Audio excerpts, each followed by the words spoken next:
Hey, you never thought you'd be jealous of an umbrella, did you? And welcome to Ask MandRproductions episode 216, the series where I answer your questions and sing Rihanna's Umbrella, apparently. If you have a question you want to answer on next week's episode, leave it in the comment section down below and it might get picked. This week's episode is also sponsored by Whatnot. Big thanks to them for sponsoring the episode. I've been having a great time on there, and I think a lot of you guys have too that have joined me on the streams so far. But we have some small housekeeping things to take care of before I get into the questions for this episode. First off, the other day in my May 4th rumor video, I said that the promo might be starting on April 30th and running through like April 7th. On the official LEGO website, they put a header up that says it's running May 1st till 4th. So now you know when May the 4th promos start and end. And the video I made yesterday about the UCS Luke's Landspeeder leak and the potential Nebulon B frigate leak. The Nebulon B frigate is confirmed to be a fan model because the guy who made it commented on my videos. Anders says the frigate in the video is my creation built during Shiptember. Oh, he was a Shiptember. Okay, so people that don't know, Shiptember is basically this thing that people in the LEGO community do during the month of September, and it's you build a ship during the month. And so I guess for that month, that's kind of my inspiration from October for those of you that have seen that. Anyway, Shiptember 2021 is displayed together with 6 AFOLs from Scandinavia. You can find more on my Flickr account. Sorry to ruin the UCS rumor. No, it's good that he pointed out that it was not a designer-built model, because it certainly could have been a designer-built model. But yeah, pretty cool to just know that it's a mock, and seemingly a very good one at that. So thank you, Anders, for the comment. So our first real question this week comes from Noah Williams, and he says, what is the most expensive superhero figure you own? Also, what superhero figure is your favorite? Both answers are the same. It's the Sheriff Deadpool right here. I love this minifigure. I love the idea behind it. I think it's really cool to get unique figures like this. Also it says, "Hey nerd," psst, over here. Like, it's got a nice comic quip on there. Like, this is just a really cool figure. I've taken it out of the package maybe once or twice, and like, yeah, this is by far my favorite superhero figure, and certainly by far the most valuable, because this one is now worth like $1,200. It's not cheap if you want to buy one now. When I bought it, I think in 2018, I don't know if the year is on here. Yeah, 2018, right after Comic-Con, I think I paid $200, maybe $250 for it. I did a video on it at the time. Some people might remember better than I can. And since then, it has gone up 5 or 6 times its value, and like, that's pretty insane. So it has kind of crept in my mind recently that I might actually want to sell this guy. Like, as much as I love it, I'm kind of like getting to the point in my collecting where I'm like, I'd rather have the $1,000 to just, you know, put into a house or whatever I am going to end up doing with my money. But also, from like a smart financial perspective, it would be really dumb to sell this because Lego's not making another one. Inflation, you know, is going up, so the value of this is going up with that, on top of the fact that the value of this is just continuing to go up anyway. Like, if I sell this for $1,000 cash right now, I don't plan on immediately using the $1,000 cash. It's going to sit in my bank, so it's a bad financial decision to sell this, so I'm going to hold on to it. But I have been thinking about it. Luke says, really love the new camera. What camera is it and what lens? It is a Sony a7 IV, and the lens is, as I look deep into your soul to read it, is a 28-70 lens. I don't know, it's a stock lens that came with the camera. I hope to use it for more things than this, right? Like, you know, a camera to just point at me, nice. But if I can use it for more creative things, that would be epic. This is gonna send me slightly down a rabbit hole. Recently, I have felt like my channel is becoming strictly just news and commentary, and I don't want it to be just that. So yeah, I'm trying to like figure out how to be more creative and do more videos like building on a budget and things like that, where I'm like, you know, just having fun with videos versus just sitting in front of a camera talking. I don't know, just something I've noticed about myself that I want to like fix. Marco says, do you think there will be a restock of physical copies of LEGO Star Wars Skywalker Saga Deluxe Edition? So, I don't follow every LEGO game that's ever come out, so I don't know what the status quo with that is in years past. However, I buy Call of Duty every year, and I do buy the deluxe special editions of Call of Duty every year pretty much. And my experience with that is once they're sold out, and they don't get restocked. They don't make more, you know, like whatever exists, and that's it. So, from my personal experience with Call of Duty, translating that to LEGO Star Wars, that is what I would see being the case, is that they won't restock them. LEGO with Alex says, since LEGO and Epic Games are partnering, do you think we'll get LEGO Fortnite sets, or do you think the collab is LEGO allowing Epic Games to put the Skywalker Saga on its store? I don't think LEGO gave Epic Games like $1 billion just to put LEGO Star Wars on the Epic store. I think it's probably a lot more to do with whatever Epic might be doing with its future gaming platforms to include LEGO with that sort of like intertwined kids play experience. LEGO is still trying to figure out, you know, they've had many failed things. I'm not even the biggest like LEGO expert on this sort of thing. My friend Sans would probably know more, but there's like LEGO with Alex, there's LEGO Hidden Side, LEGO Video, all of these LEGO app things that just have completely flopped. And now LEGO's going to give $1 billion to Epic Games to help them break into that. When forever and ever and ever, LEGO's bread and butter has been physical building toys. LEGO really wants to like break into some weird market of like people playing on their phones. But yeah, I don't know. That's the direction I see it. I know it's not a very in-depth answer, but just generally like it's that sort of thing. Like it's trying to find the next big thing for them that isn't necessarily a physical product. Also, it's pretty insane they're willing to invest $1 billion in like Epic Games, but they don't invest that in their fans. And Jackie Brick says, "Sup Ryan, do you plan on selling LEGO and where would you sell?" I don't always sell LEGO, but when I do, I sell it with today's sponsor, Whatnot. Now, you've probably heard of Whatnot at this point because they've been sponsoring me for a couple weeks, but if you haven't, at its core, it is a live auction app where you can buy and sell things, including now LEGO sets, and that's why I'm on there, because I am selling some LEGO stuff there. On top of LEGO, you can also buy and sell things like Pokemon cards, sport cards, Funko Pops, and even NFTs. Selling things with the live stream functionality is a incredibly engaging way to do it for both the people wanting to buy things and the person selling it. You can sign up to become a seller on their app, or you can click the link in the description below and sign up to join their app today and get $10 off your first purchase, which literally means if you buy something that's $10, it should be free.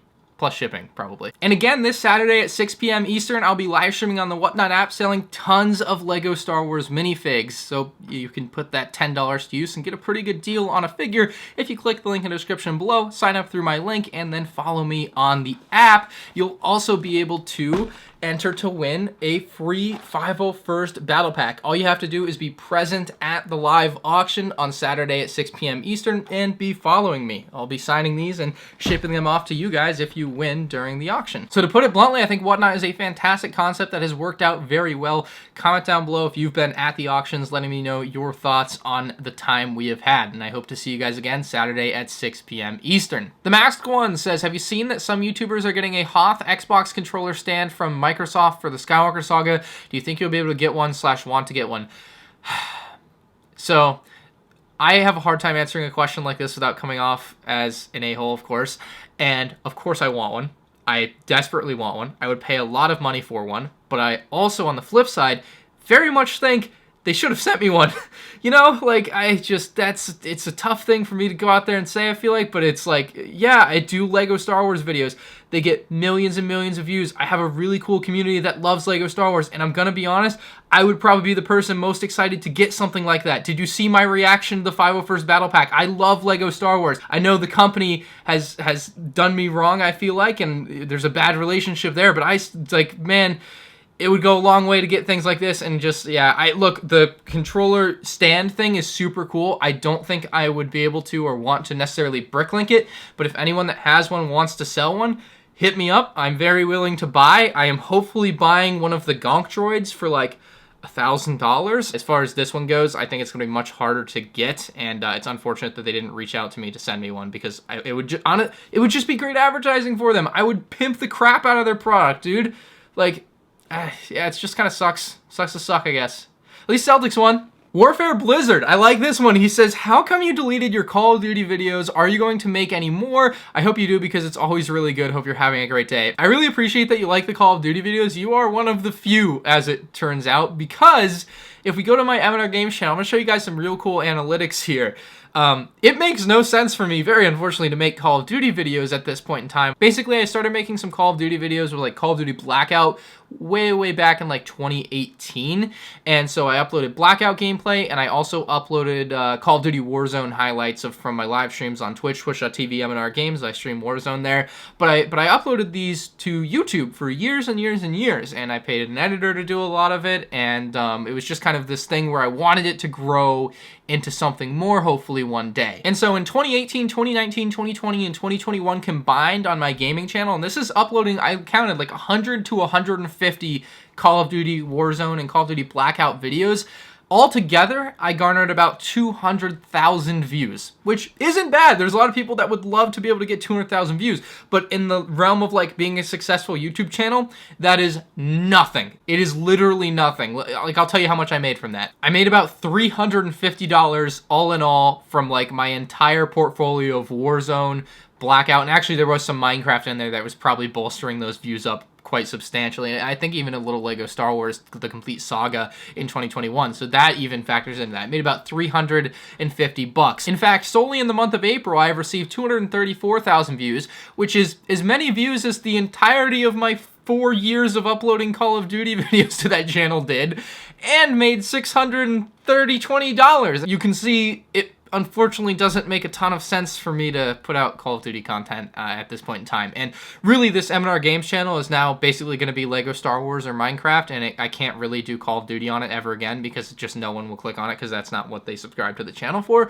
So realistically, if I ever want to do that, I kind of have to start a new brand to run that. And to the root of your question, why I deleted them, I just didn't want them mixing on the channel. It doesn't make sense to have Call of Duty Warzone and LEGO Star Wars and Skywalker Saga on the same YouTube channel. They are not the same. They don't mix. They are two completely different vibes from me, like recording a video. Ryan Clark says, I'm going to college soon and probably won't have the space to keep buying Lego, but I also don't want to take 4 years off collecting. Got any suggestions? So the only way I can see you getting around this, if you don't want to do it at college, which assuming space is your issue makes sense. If not, then just do it at college. What you could do is, talk to your parents, I guess, but assuming you still have your bedroom at your house, just buy Lego sets and keep them sealed in the box and have them either shipped to your house or shipped to your dorm room and then bring them to your house whenever you visit, and just drop them in there. And then you have this nice stash of sealed sets from the last 4 years when you eventually graduate and get a job. And it could also be good because it could turn out to be a good investment 4 years down the line and you decide, I hate Lego, I don't want to do this anymore.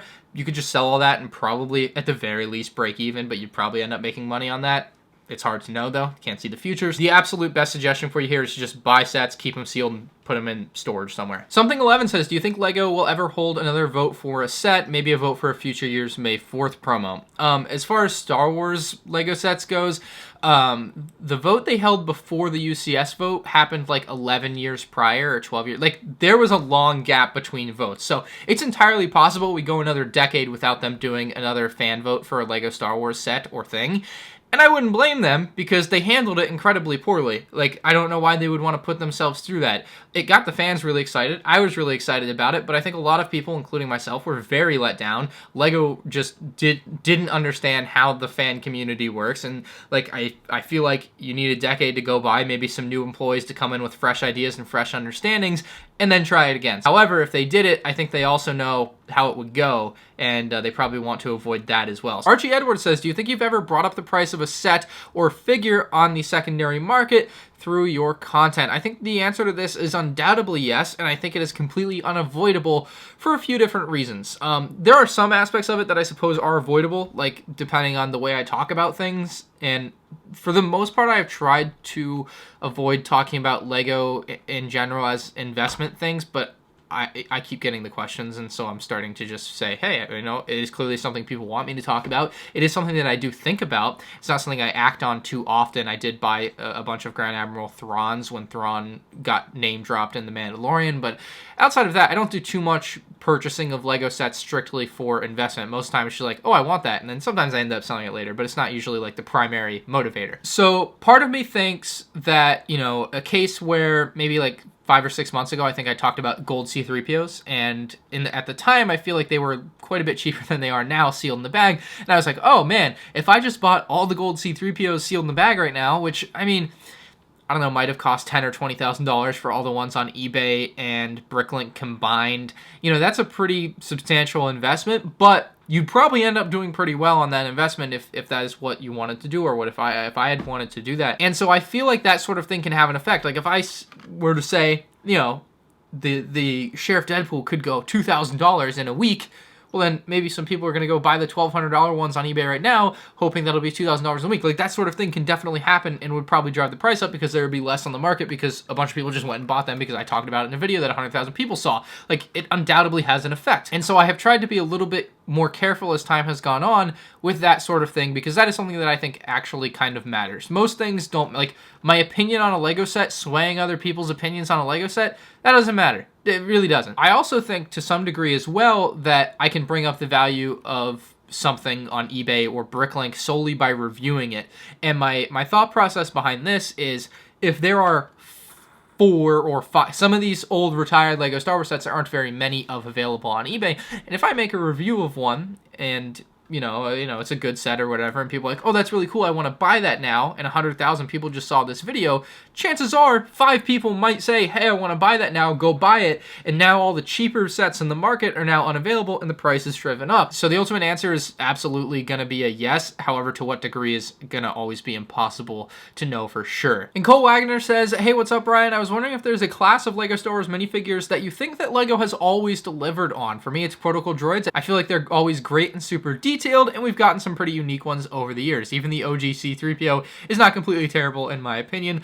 Love to hear your thoughts and keep up the great work. So some answers that popped to the top of my head when I read this were like stormtroopers or astromech droids, but I don't think these are great answers because they have some pretty distinct problems. The astromech droids, the print on the head is almost always tilted one way or the other and looks very weird. Also, like some early R2-D2s just weren't that great with the quality of print, you know, being halfway up the head, and it was just not that great early on. And for the stormtroopers, kind of the same deal. We've had some weird years where the way they print them is kind of half and half, and so you end up with mismatched prints for that. And so yeah, that didn't look great either for the stormtroopers. I guess these technically aren't minifigures, but the big figs for LEGO Star Wars I think have been fantastic. The Tauntaun, Jabba the Hutt, the Rancor, the Wampa, the Dewback. Oh, Obi-Wan's lizard. I can never remember the name. But I think these big figs from LEGO Star Wars have always hit the nail on the head. They've been super detailed, super accurate. Maybe the worst one was the earliest Dewback, I guess, just kind of in the bland sand green color with not a lot of additional details. But I really think that's a great category of LEGO Star Wars characters that they've really nailed over the years. So I'm curious to see if we'll ever get that Bantha going forward, or really anything else from this category new. Like, it's been a while since we've had anything fresh from here. I would guess all that money got wasted making new molds for LEGO Star Wars buildable figures nobody ended up wanting. Literally all of these had a new mold, so pretty insane. Anyway, that is it for Ask MandRproductions 218. Make sure you guys catch me on the Whatnot live stream Saturday at 6 p.m. Eastern. You can win a Final First Battle pack for free, or maybe buy a LEGO minifigure for a good deal with your $10 off using the link in the description below. You sign up through that link, you'll get $10 off your first purchase. Anyway, if you have a question for next week's episode, leave it in the comments section down below. Leave a like if you enjoyed, and I'll see you in the next one. Peace out.